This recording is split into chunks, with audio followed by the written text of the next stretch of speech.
예수님은 누구신가?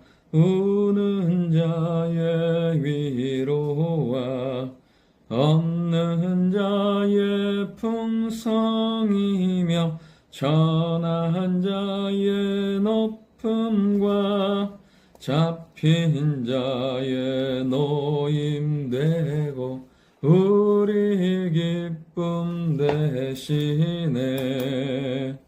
아멘. 하나님 말씀 사사기 18장 21절부터 31절의 말씀입니다. 오늘 본문의 말씀을 통해서 우리가 신앙과 삶에서 무엇에 집중해야 될 것인지, 그리고 무엇을 붙들어야 될 것인지에 대해서 살펴보려고 합니다. 첫 번째는 무엇이냐면 헛된 것에 연연하지 말라는 것입니다. 우리에게 정말 기도하면서 구해야 될 것 중에 무엇이냐면 말씀과 신앙과 삶의 본질에 집중하고 그것을 분별할 수 있는 지혜를 구해야 한다는 사실입니다. 지금 단 지파와 미가 사이의 갈등이 기록되어 있습니다. 21절부터 24절까지의 내용. 내용은 무엇이냐면 지금 단 지파가 그 제사장과 그 다음에 심상과 에봇과 드라밈을 가지고 가니까 미가가 쫓아오면서 이렇게 말합니다. 내가 만든 신들과 제사장들을 빼앗아 갔으니 이제 내게 오히려 남은 것이 무엇이냐. 그러니까 다 빼앗아 갔습니다. 그들 단지파가 갔는데 미가가 따라가면서 뭐라고 말하냐면 내가 만든 신들, 내가 세운 제사장들을 빼앗아 갔다고. 서로 그것을 다툼인 거예요. 서로 그것을 가지겠다고, 그것을 차지하겠다고. 그럼 정말 이것은 웃기고 우스운 싸움이고 정말 헛된 갈등인 것을 보게 돼요. 어떻게 해요? 내가 만든 신이 도대체 나를 어떻게 구원하고 내가 세운 제사장이 내 삶에 어떤 영향을 끼칠 수가 있겠습니까? 아무런 힘과 영향력을 끼치지 못하는 거죠. 헛된 것들에 연연하고 헛된 것들에 지금 싸우는 것을 보게 돼요. 사실은 그 둘이 서로 그것을 차지하려고 어쩌면 목숨을 걸고 나아가고 있는 것을 보게 됩니다.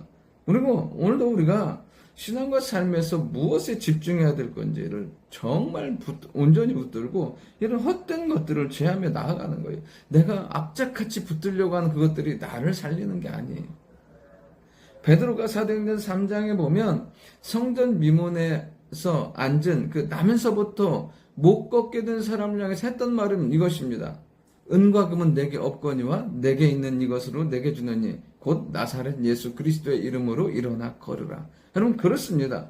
우리가 집중해야 될 것은 은과 금이 아니에요.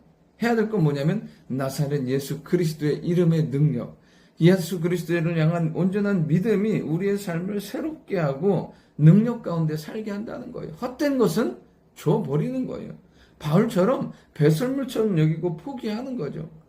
오직 우리를 살게 하는 것은 그리스도의 복음과 하나님의 말씀과 예수 그리스도의 이름의 능력이 우리를 살게 하는 줄 믿습니다. 그러니까 온전히 우리의 신앙의 모든 초점은 누구에게요? 예수 그리스도와 하나님과 그 말씀에 집중될 때 우리의 삶이 온전히 새로워지고 능력 가운데 나와질 수 있다는 사실입니다.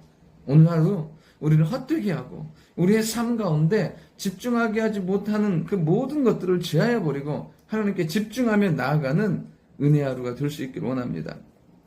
두 번째는 뭐냐면 헛된 희망, 헛된 꿈 꾸지 말라는 거예요. 우상과 신상을 차지했어요. 단지파가. 결국에는 무력으로 미가를 쫓아내고 가져갔어요. 그리고 어떻게 해요? 라이스를 취해요. 그리고 그 땅을 점령해서 살아요. 좋은 땅이거든요.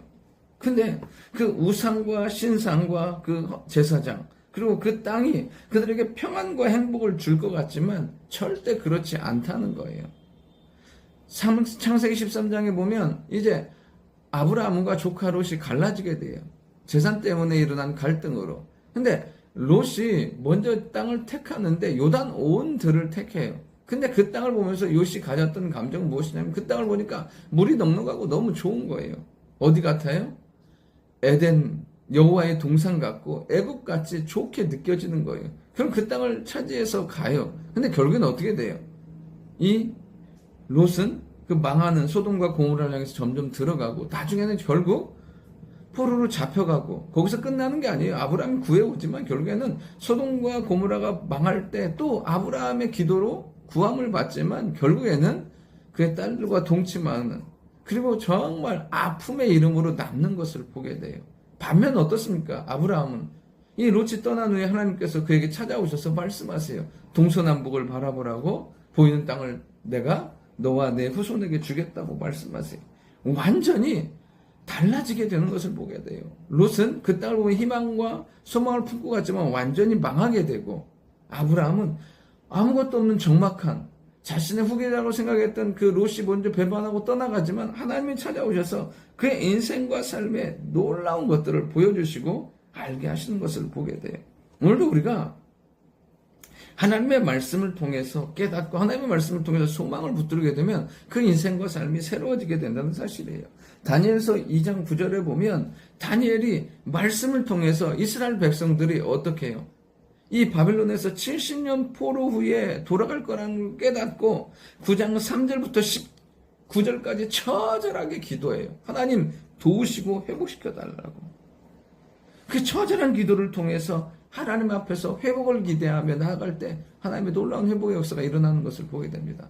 오늘도 우리에게 삶에 희망과 소망의 근거가 하나님과 주의 말씀에 있는 줄 믿습니다. 그럼 마지막 세 번째로 뭐냐면 헛된 예배가 아닌 하나님이 받으시는 예배자가 되라는 거예요. 이제 단 지파가 돌아가요. 그리고 거기다가 단이라고 이름으로 바꾸고 그 라이스를 단이라고 하고 거기에 어떻게 해요? 신상을 세우고 그 다음에 이 게르솜의 아들 요나단이 제사장이 되어서 그 가문이 그들이 멸망할 때까지 그곳에서 있게 되는 것을 보게 돼요. 근데 결국엔 이 단이 어떻게 됩니까? 열왕기상 12장에 보면 이 여로보암이 우상을 세우는데 금송아지를 세우는데 어디에 세워요? 단과 베델에 세워요. 결국에 이 단이 어떻게 되냐면 우상을 섬기는 중심지가 되는 것을 보게 되고, 그리고 아수르에서 멸망할 때 소리 없이 사라지고 그 어떤 이후에 회복의 증거도 나타나지 않는 것을 보게 돼요. 이들이 헛된 예배를 드리니까 완전히 망하는 게 되는 거죠. 근데 반면 어떻게 하냐면 정말 하나님이 찾으시는 사람은 어떤 사람이냐면 역대하 16장 9절에 보면 여호와의 눈은 온 땅을 두루 감찰하사 자기에게 향하는 자들을 위하여 능력을 베푸신다고 말씀하세요. 그러니까 하나님은 예배하는 자들을 찾으시고 그에게 은혜를 베푸시고 능력을 베푸시는 것을 보게 돼요. 그러면 오늘도 우리가 알아야 될 게 하나 있어요. 예배가 전부예요. 예배 안에 하나님의 임재가 있고 하나님의 영광이 있고 예배 안에 치유가 있고 구원이 있고 응답이 있고 회복이 있고 역사가 있고 기쁨이 있고 감동이 있고 축복이 있고 은혜가 있고 삶을 풍요하게 하는 그 모든 것들이 예배 안에 있다는 것입니다. 온전히 하나님이 찾으시는 예배자 되어서 그 예배를 통하여 충만한 하나님의 사랑과 은혜를 누릴 수 있기를 원합니다. 온전히 우리가 오늘도 이 헛된 것들을 다 제거하고 하나님과 복음의 소망을 두고 하나님이 찾으시는 예배자, 하나님의 은혜 베푸시는 예배자가 될 수 있기를 간절히 소원합니다. 좋으신 아버지 하나님, 우리가 세상에 헛된 것에 소망을 두는 것이 아니라 온전히 하나님과 말씀과 복음의 소망을 두고 하나님이 찾으시는 예배자, 하나님이 기뻐 받으시는 예배자로 살아갈 때 그 삶 가운데 베푸시는 충만한 은혜가 우리 모두에게 임할 수 있도록 인도하여 주옵소서. 감사드리며 살아계신 예수님의 이름으로 기도드립니다. 아멘.